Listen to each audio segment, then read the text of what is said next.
हजरात,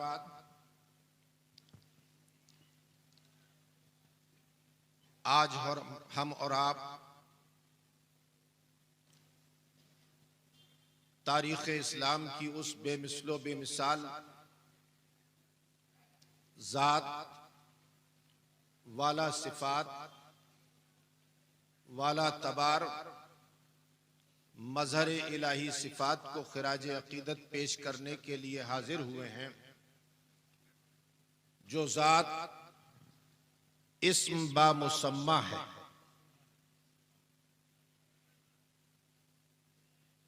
दाता महबूब शाह के नाम और लक़ब से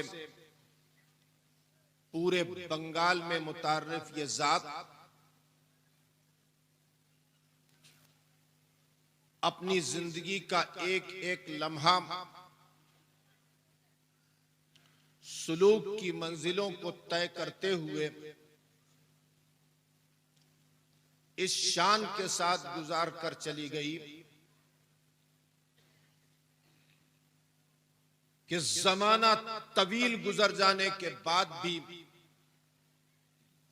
एक मुश्त खाक में तब्दील हो चुकी वो जात अपने और परायों के लिए फैज का दरिया बनी हुई है। अहले सुन्नत वल जमात इस अजीमुल मर्तबत जात के हुजूर में हाथों को उठाकर अपनी तमन्नाओं और अपनी आरजुओं का इलाहुल आलमीन की बारगाह में यूं कहते हुए अरीजा पेश करते हैं कि जुर्रत अज़्म से जीने का करीना दे दे। किसी भी बारगाह में जब हाजिर हुआ जाए तो सबसे पहले जो दुआ की जाती है वो ईमान की सलामती के लिए दुआ की जाती है। जिंदगी में इंसान के जो गहने हैं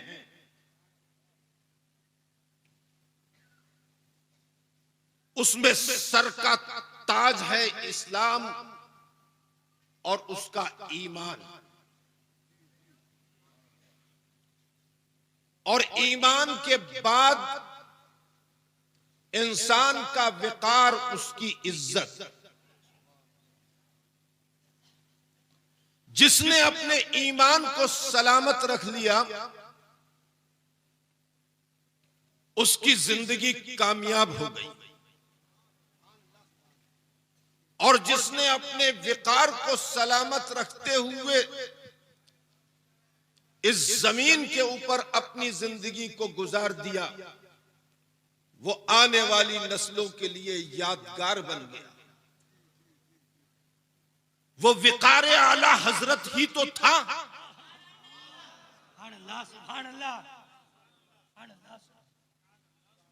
जब किसी ने कहा था कि नानपारा के नवाब की तारीफ में कुछ तहरीर फरमा दे,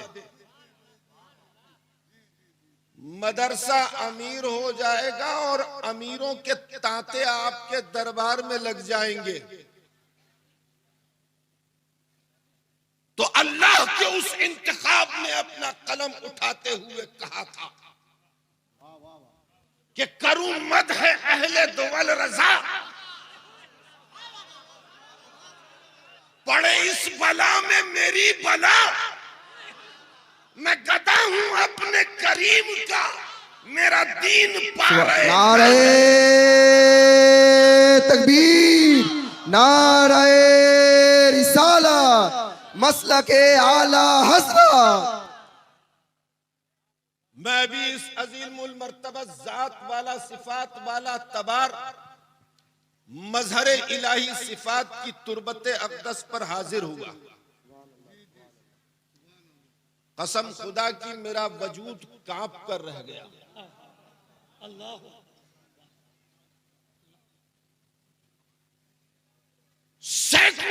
बहरहाल जो जात फना फिल्लाह के मर्तबे पे पहुंचकर बातिन में भी फना हुई और जाहिर में भी फना हुई, मगर फना के बाद भी उस खाक के अंदर ये असर कि दिलों की धड़कनों को बेकाबू कर दे, रूह को मुतवज्जे होने पर मजबूर कर दे और पलक झुके तो उसकी अजमत विलायत के सबब उठाने की जुर्रत न हो। आसमान से बरसती हुई रहमतों का एहसास हुआ।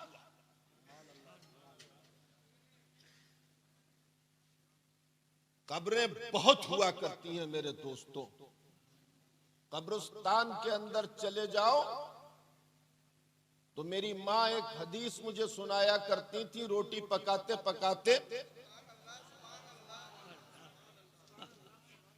अल्लाह के वलियों की बड़ी शान हुआ करती है,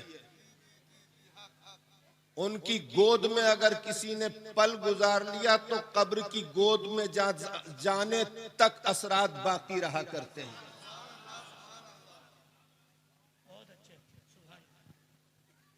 मेरी माँ का बड़ा अजीब अंदाज था।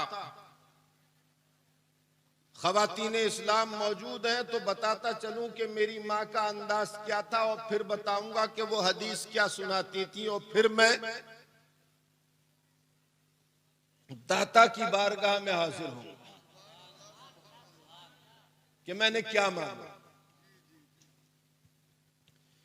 मेरी माँ रोटी पकाती थी, डिब्बा खोलती थी आटे का, कहती थी बिस्मिल्लाह, बर्तन डाल के आटा निकालती थी, कहती थी बिस्मिल्लाह, आटे में पानी डालती थी, कहती थी बिस्मिल्लाह, और उसके बाद आटे को गूंदती थी तो दूध पाक की कसरत किया करती थी, और रोटी पकाने के लिए पेड़ा तोड़ती थी तो कहती थी बिस्मिल्लाह, और उसके बाद उसकी लोई बनाती थी तो कहती थी बिस्मिल्लाह, पटले के ऊपर रखती थी रोटी बेलने के लिए कहती थी बिस्मिल्लाह, रोटी बेलती थी तो कहती थी बिस्मिल्लाह, रोटी उठाती थी तो कहती थी बिस्मिल्लाह, और तवे पे डालती थी तो कहती थी बिस्मिल्लाह, और पलटती थी तो कहती थी बिस्मिल्लाह, और सिक जाती थी और बर्तन में रखती थी तो कहती थी बिस्मिल्लाह। नारे तकबीर, नारे रिसालत, मसलके आला हजरत, वलीदैन हुजूर जमाले मिल्लत, पीरे तरीकत हुजूर जमाले मिल्लत। मेरी बहनों, अगर रोटी पकाओ तो इस शान के साथ रोटी पकाओ कि हर लम्हा रोटी के ऊपर बिस्मिल्लाह पढ़ो। खुदा की कसम, अगर तुम्हारी औलाद उस रोटी को खा लेगी तो जमाल रजा खान बन जाएगी। नारे तकबीर, नारे रिसालत, मसलके आला हजरत, पीरे तरीकत हुजूर जमाले मिल्लत, आताए हुजूर मुफ्ती आजम हिंद, वलीदैन हुजूर जमाले मिल्लत, करामते हुजूर जमाले मिल्लत। नारे तकबीर, नारे रिसालत। जिम्नन बात निकल आई है, जिम्नन बात निकल आई है तो मैं अर्ज करता चलूं। और तकरीर तो आपको हमारे बांग्लादेश से आए हुए मेहमान की सुनना है और मैं भी सुनूंगा। समझूं या नहीं समझूं, मगर ना समझकर भी मैं समझ लूंगा कि नाते मुस्तफा बयान हो रही है।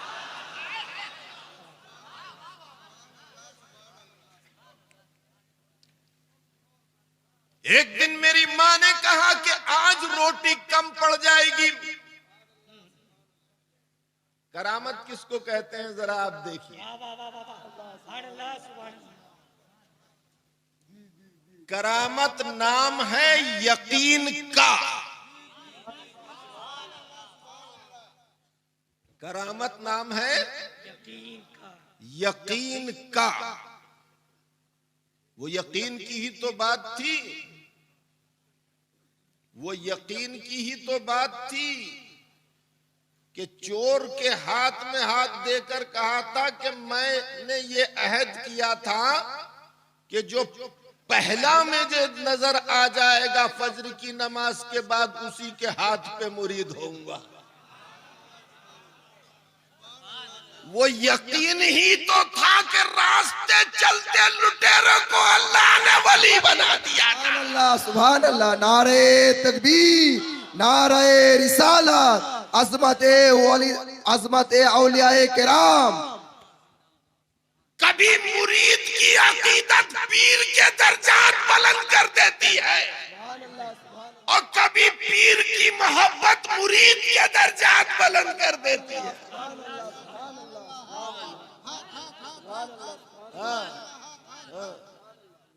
अल्लाह अकबर, अल्लाह अकबर। मेरी माँ ने कहा कि आज रोटी कम पड़ जाएगी। मैंने कहा अम्मी अभी तो रोटी पकना शुरू नहीं हुई है, रोटी कैसे कम पड़ जाएगी? तो कहा कि जितना आटा डिब्बे के अंदर है अगर पूरा आटा भी पकवा लोगे तब भी रोटी कम पड़ जाए। हाय हाय हाय हाय, कसम खुदा की मैंने वो देखा है जो आसमान के नीचे शायद ही किसी ने देखा। मुफ्ती आजम को 40 साल से ज्यादा का अरसा हो गया विसाल किए हुए। जितनी लज्जत के साथ उनका जिक्र देखने वाले सुनते हैं उतनी ही लज्जत से वो सुनते हैं जिन्होंने नहीं देखा। वजह क्या है? वजह यही है जो मैं बता रहा हूं। मैंने कहा यकीन, यकीन, यकीन। मुस्तफा का इख्तिलाफ हुआ था ना लेन देन के मामले में, कारोबार के मामले में हुआ था ना, हुआ था ना। जब यहूदी से इख्तिलाफ हुआ था, एक ने कहा था कि क्या सबूत है, सबूत मांगा था, कोई सबूत नहीं दे सका था। तो एक सहाबी रसूल ने कहा था मैं गवाही देता हूं कि आपके और इसके बीच सौदा हुआ। पूछा था क्यों, क्या तुमने सौदा करते हुए देखा? तो कहा था कि या रसूल अल्लाह, बिन देखे जब खुदा को एक मांग लिया है तो ये तो सौदे की बात है।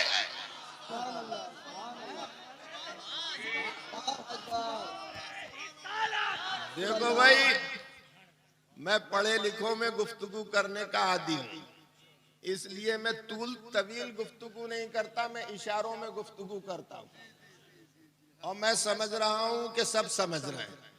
समझ रहे हैं नहीं समझ रहे हैं? अब आप देखिए, मेरी वालदा ने कहा कितना ही पकवा लो रोटी कम पड़ जाएगी। उस दिन वालदा ने रोटी नहीं पकाई थी, काम करने वाली ने रोटी पकाई थी। वालदा की तबीयत अलील थी। रोटी पकी, जितनी पकती थी उतनी ही पकी, मगर रोटी कम पड़ गई। अब मैं वालदा के पास आया, मैंने कहा अम्मी मुझे ये बता दीजिए कि आपके कल्ब को अल्लाह ने रोशन किया, आपने कौन सा वजीफा पढ़ा है कि आपको ये पता चल गया रोटी कम पड़ जाएगी? मेरी वालदा ने कहा कि बेटा ये करामत नहीं है, ये यकीन है। हाय हाय हाय हाय हाय। कहा बेटा ये करामत नहीं है, ये यकीन है। मैंने कहा किस बात पे यकीन है? फरमाया कि मैंने जब देखा कि रोटी पकाने वाली रोटी के पकाने के लिए आटा डिब्बे से निकाल रही है तो वो उल्टे हाथ से आटा निकाल रही थी और उल्टे हाथ से गूंद रही थी। सुभान अल्लाह, सुभान अल्लाह। नारे तकबीर, नारे रिसालत। मैंने समझ लिया कि उल्टे हाथ में अल्लाह ने बरकत नहीं रखी, बरकत सीधे हाथ में रखी। ये यकीन की बात है। मुस्तफा के फरमान पर जितना यकीन होगा, खुदा की कसम ईमान उतना ही पुख्ता होगा। तो मैं दाता की बारगाह में हाजिर हुआ।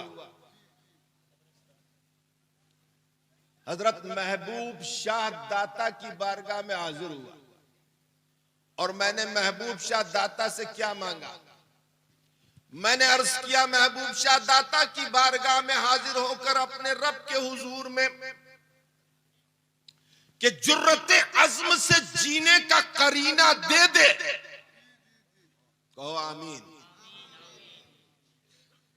जुर्रते अज़्म से जीने का करीना दे दे और शोलाए इश्क बने जिसमें वो सीना दे दे। बाद में दे मुझे सब अज़मत दौलत या रब, पहले मुझको दरे सरकारे मदीना दे दे। फिर मैंने अर्ज किया, इलाहुल आलमीन दरे दाता पे पहुंचा हूं,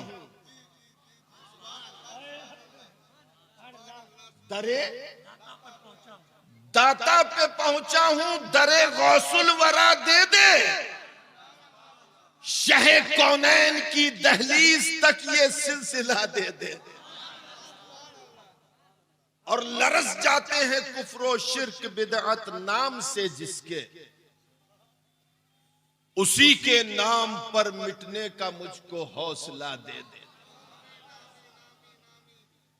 ये वो जात है जो इस्म बा मुसम्मा है। इनका नाम है महबूब शाह दाता। दाता इसलिए कहा जाता है कि इनकी बारगाह में हाजिर होने वाला कभी महरूम लौटा नहीं करता।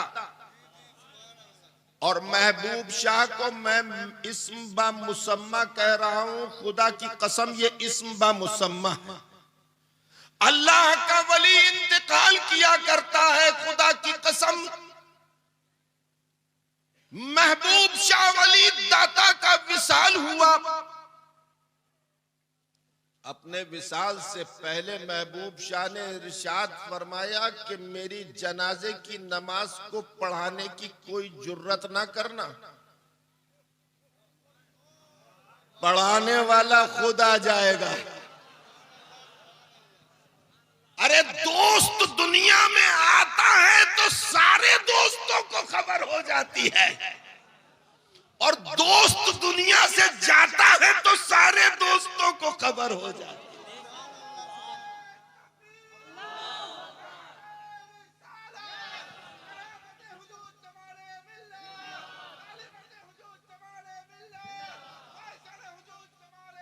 अरे दोस्त ही तो बरेली की सरजमी पर आला हजरत के घर में आया था,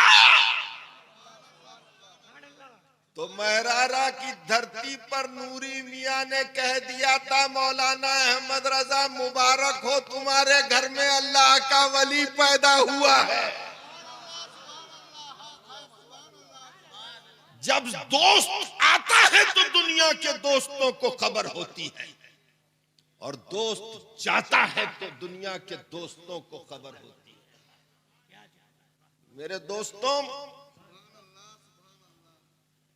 ये गौसे आजम के गुलामों की वो जमात है कि जो हर वक्त अपनी गर्दन को गौसे आजम के तलवे अक़दस के नीचे खम किए हुए,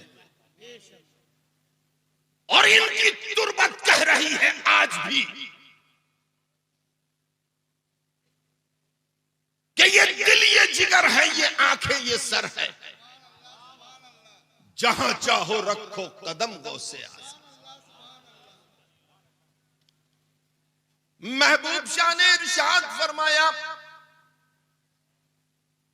खबरदार हो जाओ मेरे जनाजे की नमाज पढ़ाने के लिए कोई आगे मत बढ़ना। सरकार, जनाजे की नमाज तो पढ़ाई जाएगी, कोई ना कोई तो पढ़ाएगा। इरशाद फरमाया कि जिसे पढ़ाना होगा वो खुद आ जाएगा। उसे मुसल्ले पर बढ़ने से कोई रोक नहीं सकता, और अगर कोई नाअहल आगे बढ़ गया तो उसे कोई खड़ा नहीं होने दे सकता। इंतकाल हुआ तो किस शान के साथ इंतकाल हुआ मेरे दोस्तों। हदीस पाक में है कि अल्लाह के वली का जब इंतकाल होता है, उलमा की तवज्जो चाहूंगा, अल्लाह के वली का इंतकाल होता है तो किस तरह से इंतकाल होता है। आप सब बयान करते रहते हैं माशाअल्लाह अल्हम्दुलिल्लाह।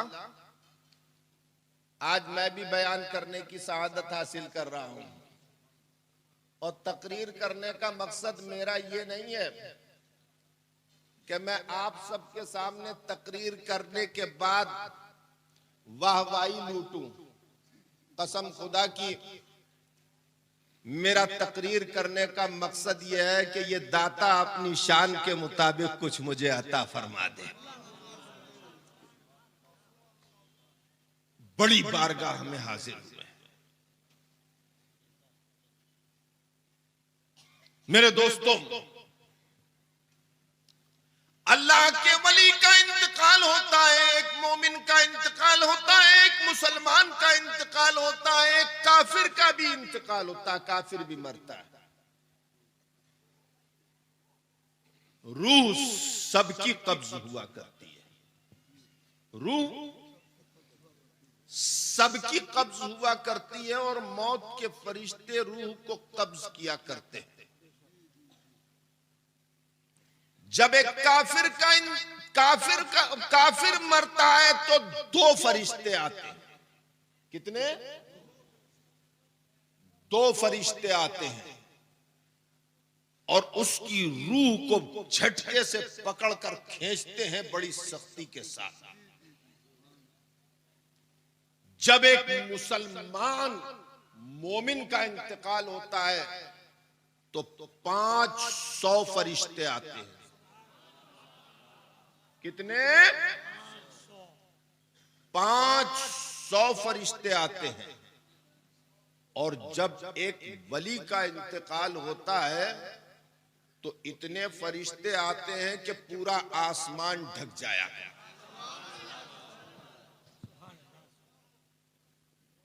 मेरी समझ में बात नहीं आई। जितना बड़ा मुजरिम होता है उतनी ही ज्यादा फौज आया करती है,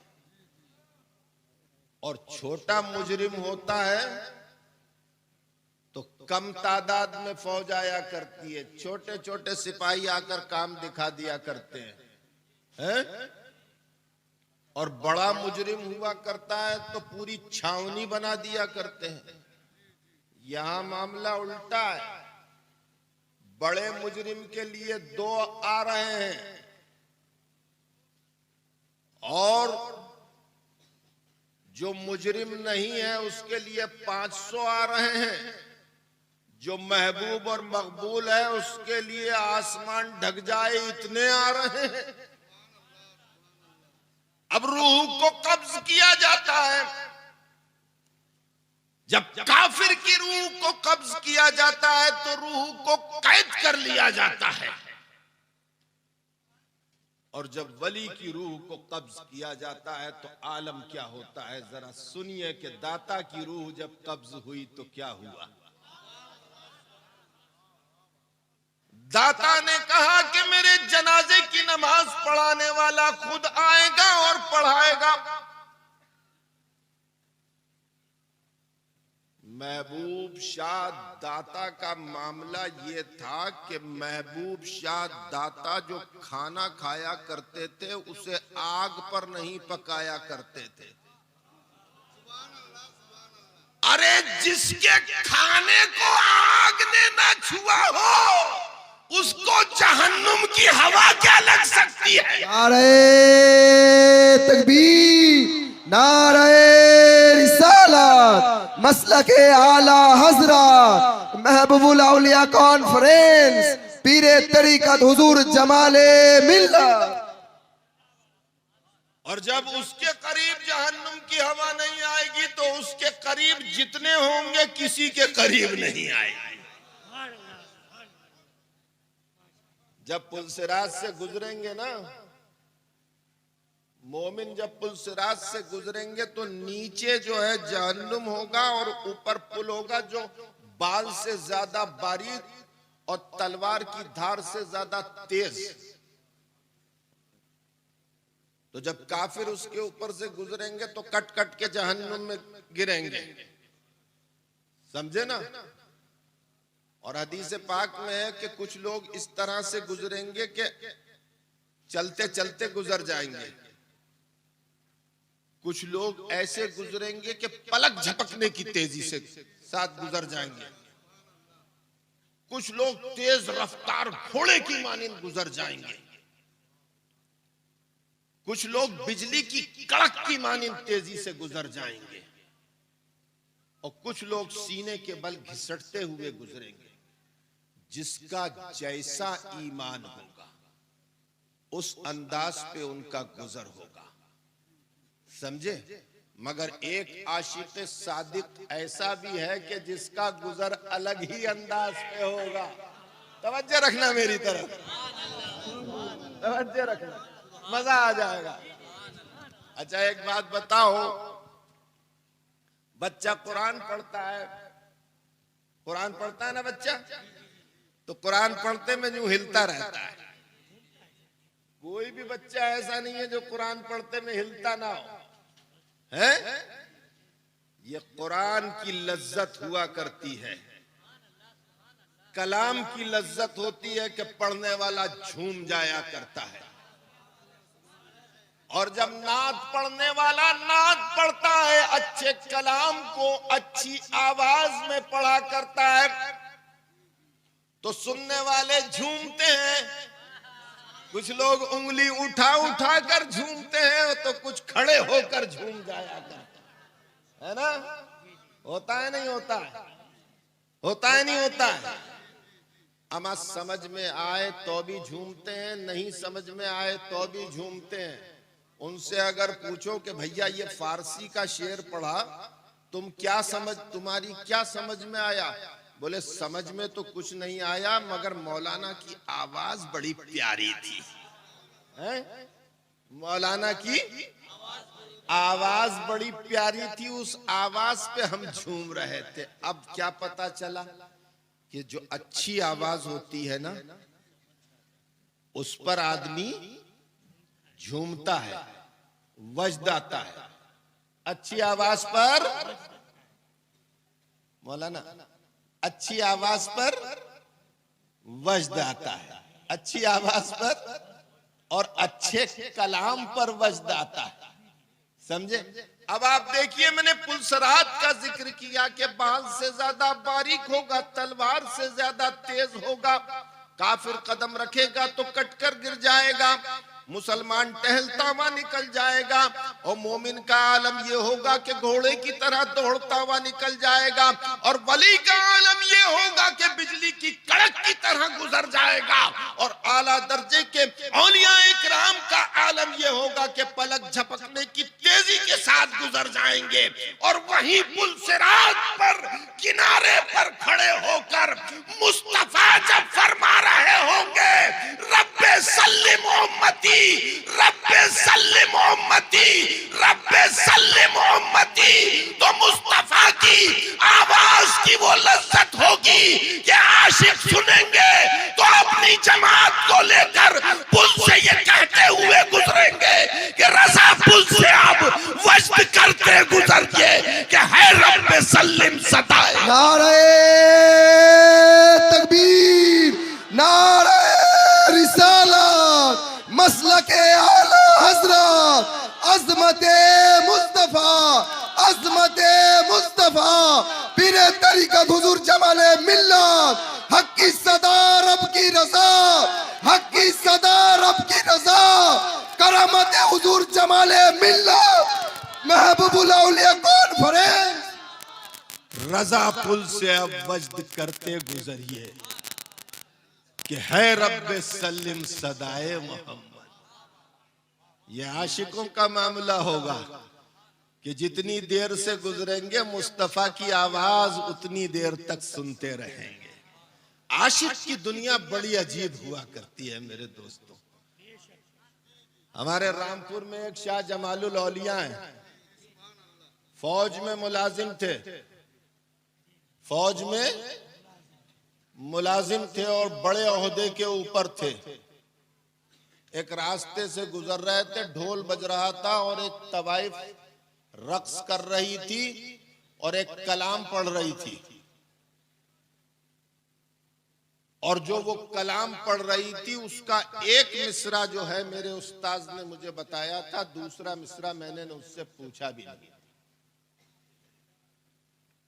फौज के बड़े ऑफिसर थे, गुजर रहे थे, तवाइफ की आवाज कान में पड़ी तो तवाइफ कह रही थी मेरे साजन का पल्ला जमीता आसमां, मेरे साजन का पल्ला जमीता आसमां, मेरे साजन का पल्ला जमीता आसमां। बस इतना सुनना था कि उन्हें वज्द आ गया और ऐसा वज्द आया कि जमीन पर लेट के वो तड़पने लगे। तवाइफ थी मगर मामलात से वाकफियत रखती थी। अगर वो उस कलाम को रोक देती तो उनका इंतकाल हो जाता, रूह कब्ज हो जाती। वो समझ गई कि इसको कलाम के ऊपर वज्द आया, उसने जोर जोर से पढ़ना शुरू कर दिया, मेरे साजन का पल्ला जमीता आसमां, मेरे साजन का पल्ला जमीता आसमां, मेरे साजन का पल्ला जमीता आसमां। और धूल में लौट गए शाह जमालुल औलिया। एक फौजी ड्रेस के अंदर, फौज का बड़ा ऑफिसर फौज को रुस्वा कर रहा है जमीन के ऊपर वज्द के आलम में। कुछ देर के बाद उनकी कैफियत कम हुई तो आहिस्ता आहिस्ता आहिस्ता उस तवाइफ ने अपने कलाम की शिद्दत को कम किया। वो उठकर खड़े हो गए, मगर जमाने ने देख लिया था कि एक फौजी ने अपनी ड्रेस को रुस्वा कर दिया। रामपुर नवाब के दरबार के अंदर हाजिरी हुई कि ये क्या बात कि एक तवाइफ के कलाम के ऊपर आपने वज्द के आलम में आप जमीन पर लौटने लगे। तो आंखों को बंद किया और अपनी ड्रेस को उतार कर कहा कि मैंने बहुत चाहा खुद को छुपा कर रखूं, मगर अब जब सबको पता ही चल गया है तो मैं बता दूं तुम्हें, वो कह रही थी मेरे साजन का पल्ला जमीता आसमां, तो जो आसमानों पे गया होगा उसी का पल्ला तो जमीन से आसमां तक होगा। हाय हाय हाय हाय, सोचिए, ये आशिकों की दुनिया होती है। कोई किसी के लिए कहता है, कोई किसी के लिए समझता है। अल्लाह के वली का इंतकाल होता है तो इस शान के साथ होता है।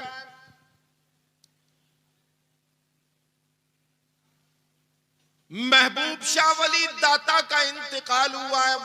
आपने वसीयत कर दी कि कोई आगे मत बढ़ना जनाजा की नमाज पढ़ाने के लिए। और जब वक्त खास आया तो करोड़ों की तादाद में फरिश्ते आकर खड़े हो गए। अब आप देखिए कि इंतकाल किस तरह से होता है अल्लाह के वली का।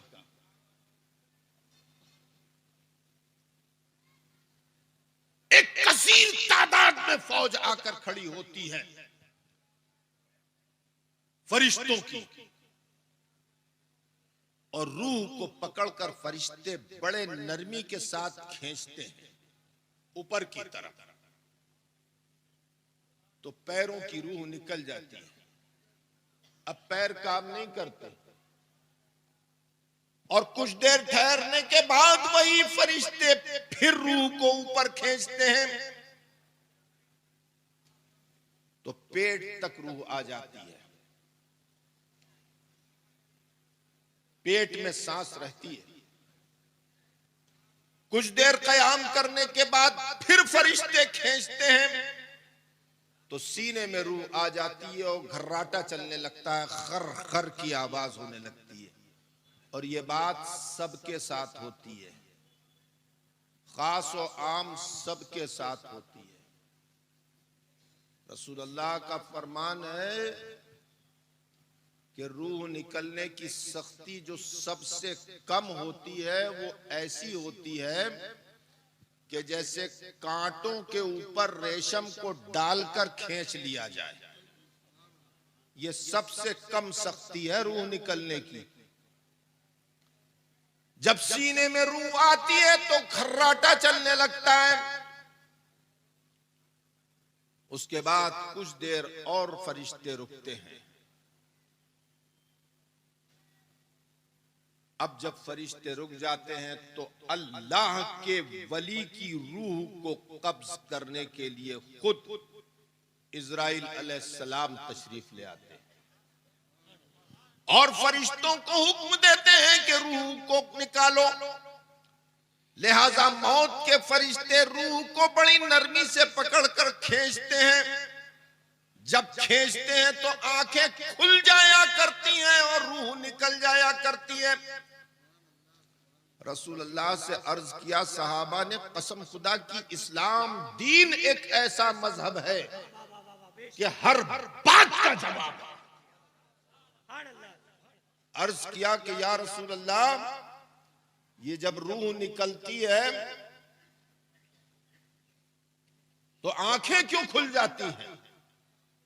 अल्लाह के रसूल ने इरशाद फरमाया, आंख इसलिए खुल जाती है कि जाती हुई रूह को मुर्दा देखता है। जो जमाना दराज तक उसके जिस्म में रही उस रूह को जाते हुए देखता है। और साइंस भी ये कहती है कि 24 घंटे तक बीनाई सलामत रहती है? अब थोड़ा सा जिक्र करता चलूं।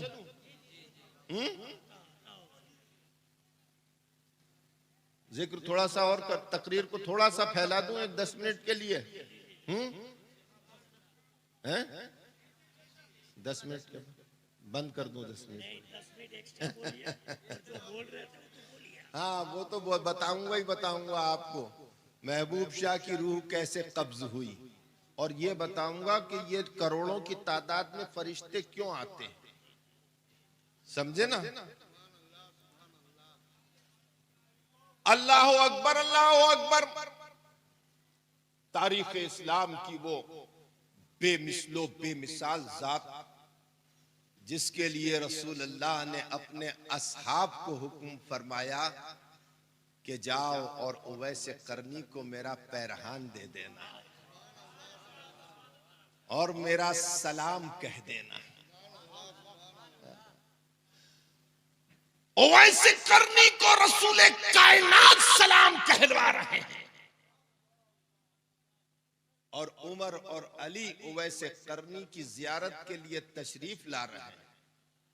जिस जात को रसूल अल्लाह ने अपना पैरहाने अक़दस अता फरमा दिया हो, उस जात की अजमत का अंदाजा कौन लगा सकता है?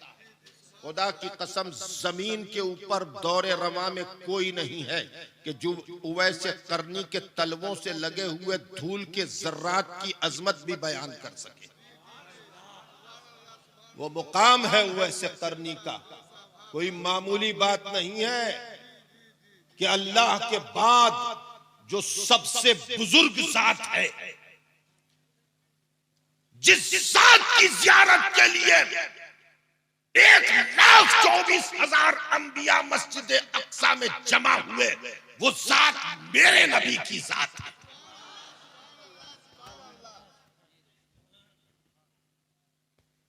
हमें फख्र है इस बात पर कि हम मुस्तफा के उम्मती हैं।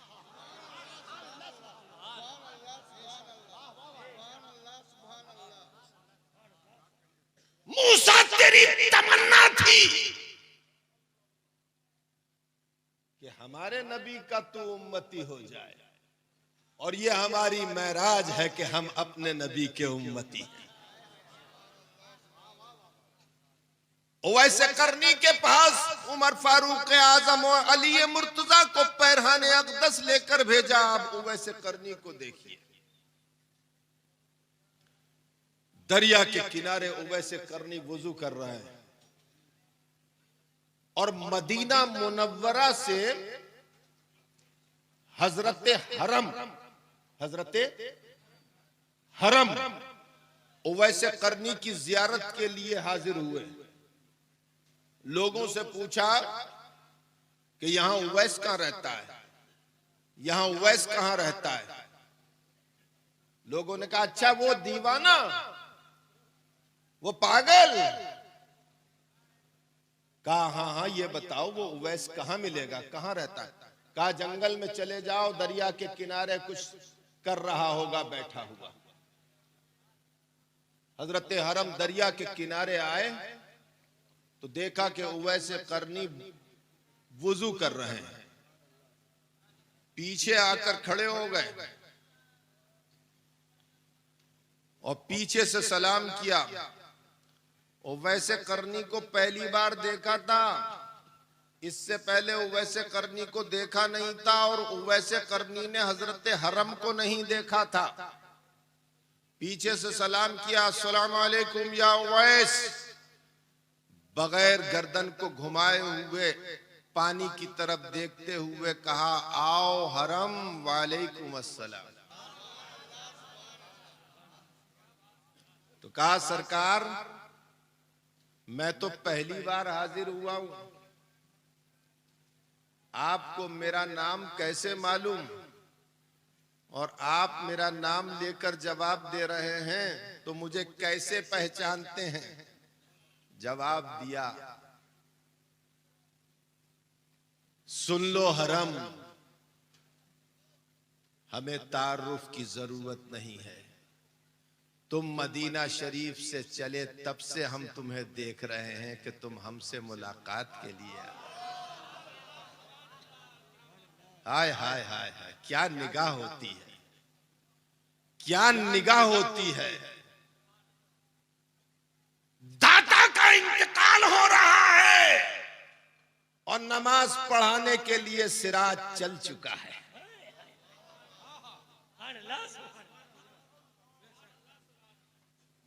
और दाता बता रहा है कि सिराज आ रहा है और वही नमाज पढ़ाएगा। अल्लाह हो। अब आप देखिए हजरत हरम बैठ गए पास और उवैस करनी से बात करने लगे। एकदम हजरत उवैस करनी उठकर खड़े हो गए और हाथों को उठा लिया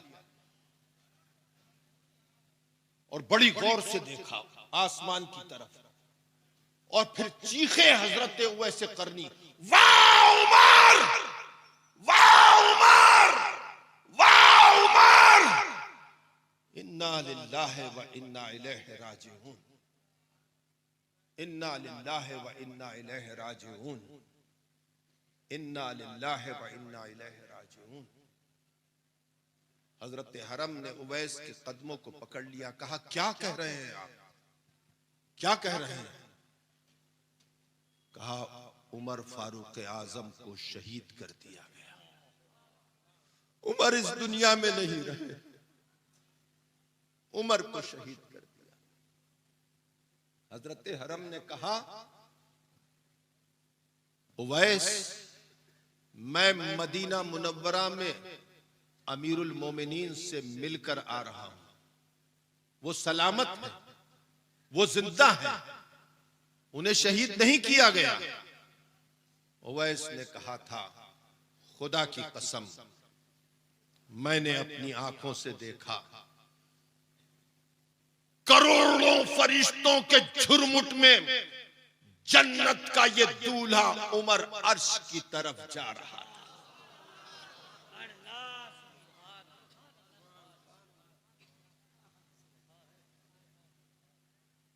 महबूब शाह तेरी तुरबते अक़दस पर सलामों की बारिश हो। रसूल कायनात के फैजान को बांटने के लिए इलाके में तूने अपना दयार बना लिया। कासा एक गदाई लेकर हाजिर होने वाले हाजिर हो रहे हैं। तू सबके दामनों को भर रहा है, सबके कासे को भर रहा है। खुदा ने किस कदर गनी बनाया है तुझे कि कयामत तक तू बांटता रहेगा फैजान मुस्तफा, तेरे पास फैजान खत्म नहीं होगा। ये सब भिखारी तेरे दरवाजे के ऊपर आए हैं, तू दाता है, हम मांगता है। तू गनी है, हम गरीब हैं। तू सखी है, हम सवाली हैं। मेरे दोस्तों, महबूब शाह दाता की रूह को कब्ज करने के लिए करोड़ों फरिश्ते आए। क्यों? इसलिए कि महबूब शाह को कैद करने के लिए नहीं आए थे, जन्नत के दूल्हा को दूल्हा बनाकर जन्नत में ले जाने के लिए। उसकी रूह भी दूल्हा बनकर जन्नत में गई और उसकी तुरबत भी दुल्हन बनी हुई सबको नजर आ रही है। जिंदा हो जाते हैं, मरते हैं जो हक के नाम पर। अल्लाह अल्लाह मौत को किसने मसीहा कर दिया। वमा अलैना इल्लल बलाग। अस्सलाम वालेकुम।